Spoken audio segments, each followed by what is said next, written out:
Assalamualaikum warahmatullahi wabarakatuh. Perkenalkan, nama saya Nabilatul Mukarramah. Saya dari kelas 7D. Saya akan mempresentasikan tentang interaksi asosiatif dan disosiatif beserta pengaruhnya asrama sekolah. Proses asosiatif adalah terjadi apabila seorang atau sekelompok orang melakukan interaksi sosial yang mengarah kepada kesatuan pandangan. Proses ini terdiri atas 3 kelompok: kerjasama, akomodasi, asimilasi. Kerjasama di sini dimaksudkan sebagai suatu usaha bersama antara orang perorangan atau kelompok manusia untuk mencapai satu atau beberapa tujuan bersama. Akomodasi merupakan suatu cara untuk menyelesaikan pertentangan tanpa menghancurkan pihak lawan sehingga lawan tidak kehilangan kepribadiannya. Asimilasi merupakan cara-cara bersikap dari bertingkah laku dalam menghadapi perbedaan untuk mencapai kesatuan dalam pikiran dan tindakan. Proses disosiatif. Proses ini terjadi apabila seseorang atau sekelompok orang melakukan interaksi sosial yang mengarah pada konflik dan merenggangkan solidaritas kelompok. Proses ini terdiri atas 3 bentuk, yaitu kompetisi, kontravensi, dan pertentangan. Kompetisi adalah suatu proses individu atau kelompok yang bersaing untuk mencari keuntungan melalui bidang-bidang kehidupan tertentu. Kontravensi adalah sikap mental yang tersembunyi terhadap orang lain atau terhadap unsur-unsur kebudayaan suatu golongan tertentu. Pertentangan atau konflik adalah suatu proses di mana individu atau kelompok berusaha untuk memenuhi tujuannya dengan jalan menentang pihak lawan yang disertai dengan ancaman dan kekerasan.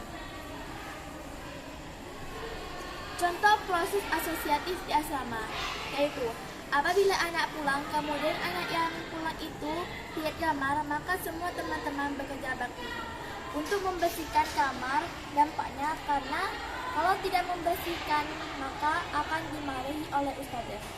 Kerja bakti untuk membersihkan kamar yang baru, jadi dampaknya karena itu kotor. Memberi jajan pada teman apabila kita dikirim, dampaknya kalau tidak diberi maka akan digibahi oleh teman. Contoh proses asosiatif di sekolah. Kerja bakti untuk mengerjakan piket kelas, dampaknya karena sudah kewajibannya. Setelah kita makan jajan di kelas lalu ada sampah-sampah, maka bekerja bakti untuk membersihkannya. Dampaknya apabila tidak membersihkannya maka akan dikenakan sanksi oleh guru.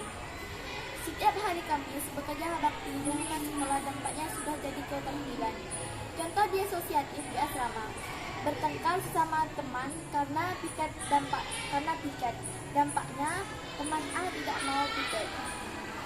Bertengkar sesama teman cuma hal sepele, dibesar-besarkan, dampaknya biasalah anak pondok. Contoh disosiatif di sekolah.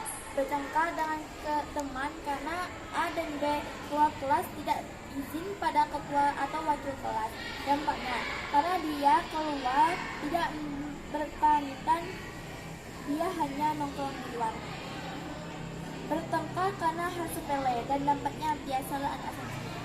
Bertengkar dengan teman karena videonya tidak sama A dikenakan virus, dampaknya karena dia tidak sengaja menghilangkannya. Cukup sekian presentasi dari saya. Apabila ada kesalahan, mohon maaf. Wassalamualaikum warahmatullahi wabarakatuh.